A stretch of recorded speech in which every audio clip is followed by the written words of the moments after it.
Hey, welcome back to another episode of Drop It Like It's Scott, episode number 2. If you haven't checked out the first episode, go back, check out episode number 1. This podcast is dedicated to answering questions within our community, which is called Monetized Life. It's hosted over on the School platform. If you guys haven't checked it out yet, make sure you do. The link will be in the show notes here. But this week's question, we only have one question, and I'm actually pretty excited about it. It is, of all the courses and events that you have been to, which one would you say was the best? And which one was it that had the most impact on you mentally, physically, and emotionally? I love this question. I have been through a bunch of different experiences at a bunch of different events, and I think it's too hard to narrow down to which one was the best. So I chose my top 3 in no particular order, not, you know, number 1, 2, and 3, ranked in this order. I picked my 3 favorite experiences, and I'm going to share those experiences with you in this episode. So let's jump right into it. So I'm trying to decide if I want to go back sort of sequentially or bounce around or start from the longest ago to the newest. I'm going to go back to 2000 and I want to say it was 2009. I went to Las Vegas, didn't go to the strip.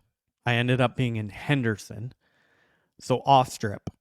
And I went to this event that I knew nothing about, but I was trying to figure out how to get involved in the business, how to kind of feed that entrepreneurial appetite that I had started to acquire at this time in my life.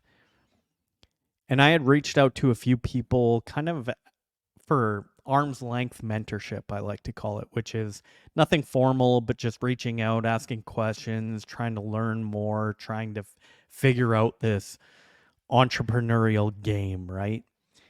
And the one guy I spoke to a few times, he said, "You know what you should do? You should just plan to come and meet me in Vegas. I'm going to this event. I'm going to be there, in December for a week. And this is what it's all about." And I really had no idea what it was all about. And it was called CEO Space. And there's some negative connotation with the organization that came later, but it was such an incredible experience for me. And I think it was it was exactly what I needed at that time in my life. And I was going through a lot of change, both personally, professionally, and then entrepreneurially. And there were a few experiences that happened that week. There was a ton of experiences that happened that week. For one, I met oh geez. Why is I can see his face right now. I talk about him, Les Brown. I met Les Brown there. And if you guys don't know who Les Brown is, go do yourself a favor, YouTube Les Brown, and just watch some of his videos. He's a motivational speaker. He does a lot of different things, but he is a genuinely amazing human being and such an infectious laugh, such an incredible human being. I met him a few times and he actually remembered me. He is an incredible human being. Um, so I met him. I met um, Mark Victor Hansen, who is one of the 2 gentlemen that wrote Chicken Soup for the Soul and all the Chicken Soup books, along with Jack Canfield. Who else did I meet? I met some people I never thought I would ever meet in my life. But I'm going to share one experience with you that was probably the most powerful experience of that entire event for me. And that was it was probably that the event was about a week long, and this is probably evening 3 or 4.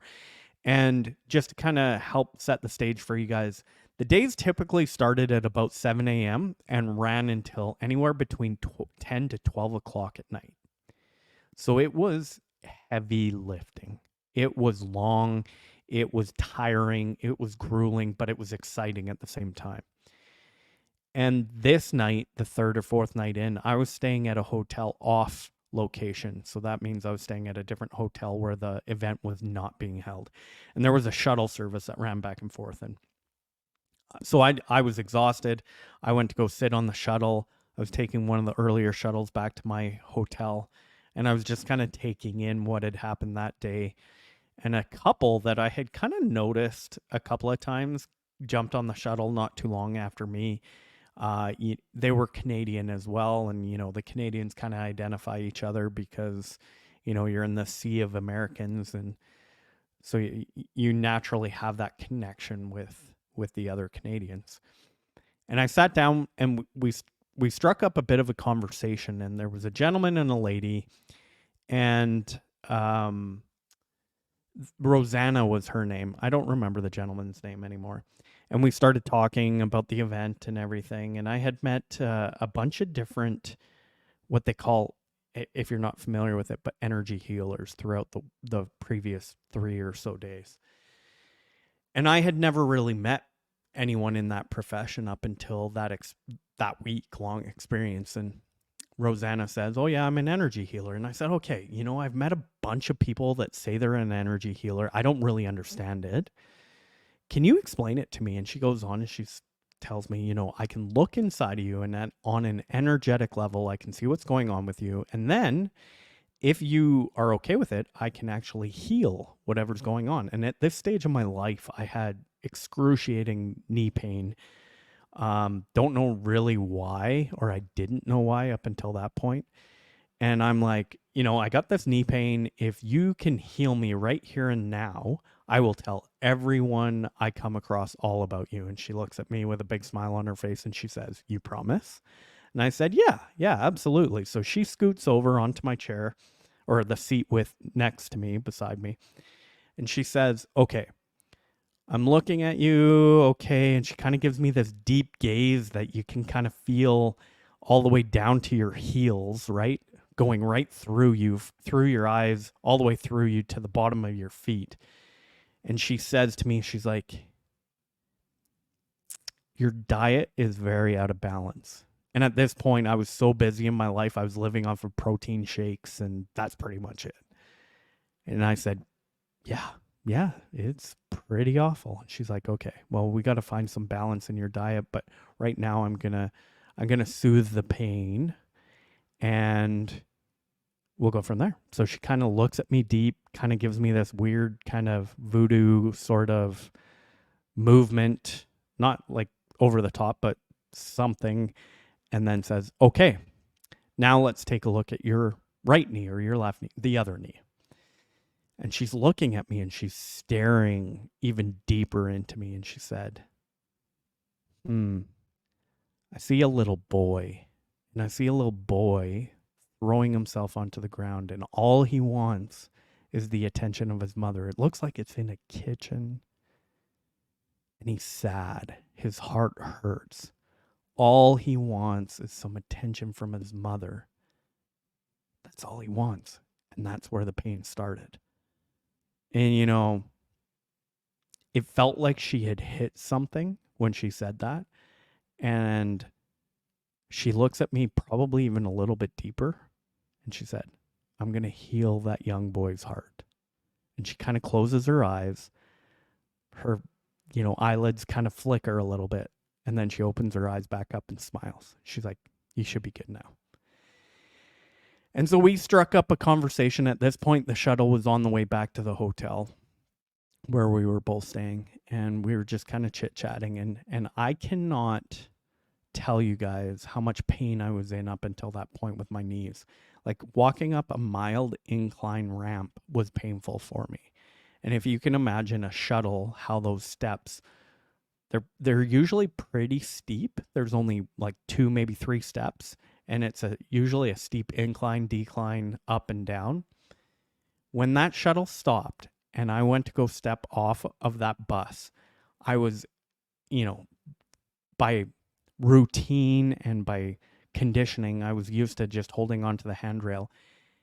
And I went to go step down and there was no pain. I felt the lightest I had felt in my life. And you guys can choose to believe me or not believe me, but I'm telling you guys, that was my experience. I have never had knee pain since.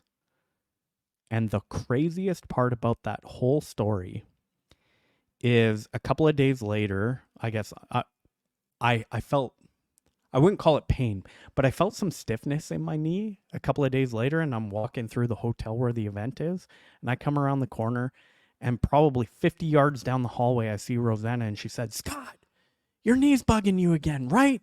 And I'm like, "Yeah." And she's like, "Get over here." We went and sat down somewhere, and she did her voodoo magic on me some more. But the craziest part about this story is when I got home, and I'll get into this, and I'm sure other future episodes, but my mother and I had a very fractured relationship during my adult years when she was still around.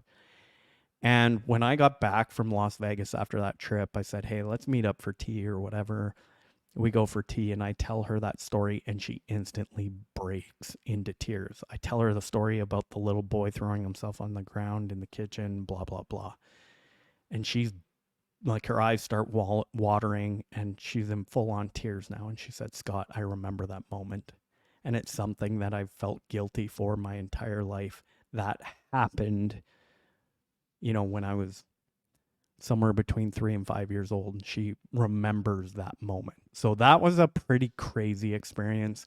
I'd say that would be more on the emotional level, in terms of some of the most powerful events that I've been to. There's more stories that came out of that event, but I'll kind of cut it on that one there.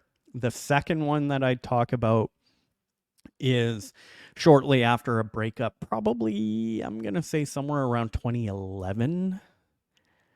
I had bought a book called Loving What Is by Byron Katie, probably a year or two, call it 18 months before this breakup happened. And I went away for work, and I kind of always packed 2 to 3 books with me, but it was kind of one of those situations where you have every intention on reading, but it never actually happens. The books would just sit on my bedside table, and for whatever reason, I was just in an emotional state after the breakup where I opened the book, and it was the first time in my adult life that I had read a book from cover to cover.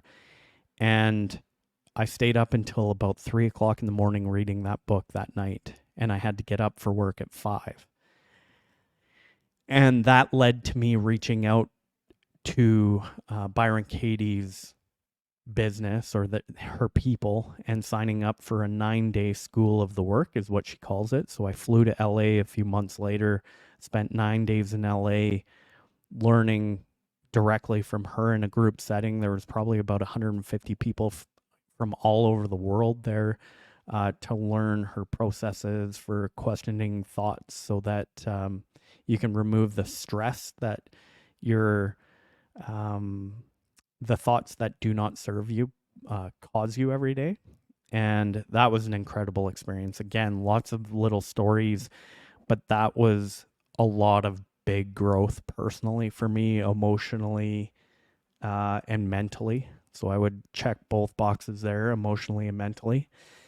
And then the one I think probably has some recency bias to it, which would be number 3, and that was not this past December, but the December before. So that would be December 2022. I flew to Cancun and spent the week with Dr. Joe Dispenza in one of his week-long retreats, and that was absolutely mind-boggling. It just kind of changed the way I look at life in general, and when I'm not getting caught up in the BS of life. But it's so hard to take what you learn in that week and distill it into something that someone listening to this podcast could take and implement. I would recommend, if you don't know who Dr. Joe Dispenza is, I'd get on YouTube and watch some videos of Dr. Joe, or even better yet, pick up one or more of his books. His approach is basically meditation to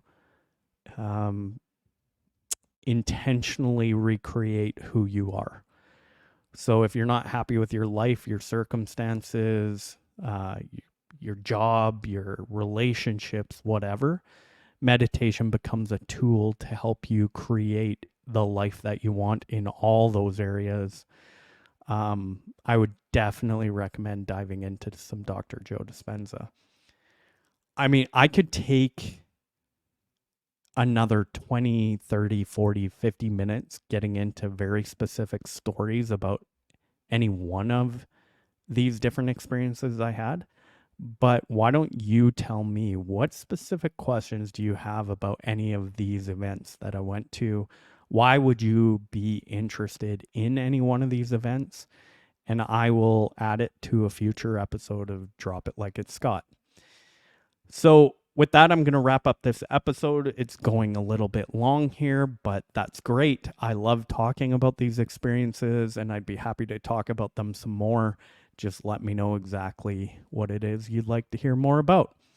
I'm going to wrap up this episode. So episode number 2 of Drop It Like It's Scott. If you guys want to submit your questions for future episodes of Drop It Like It's Scott, head on over to the Monetize Life community. You can find it at school.com/monetize life, or you can find me over at all the social media accounts that I have, and submit your questions, and I will make an episode to answer them.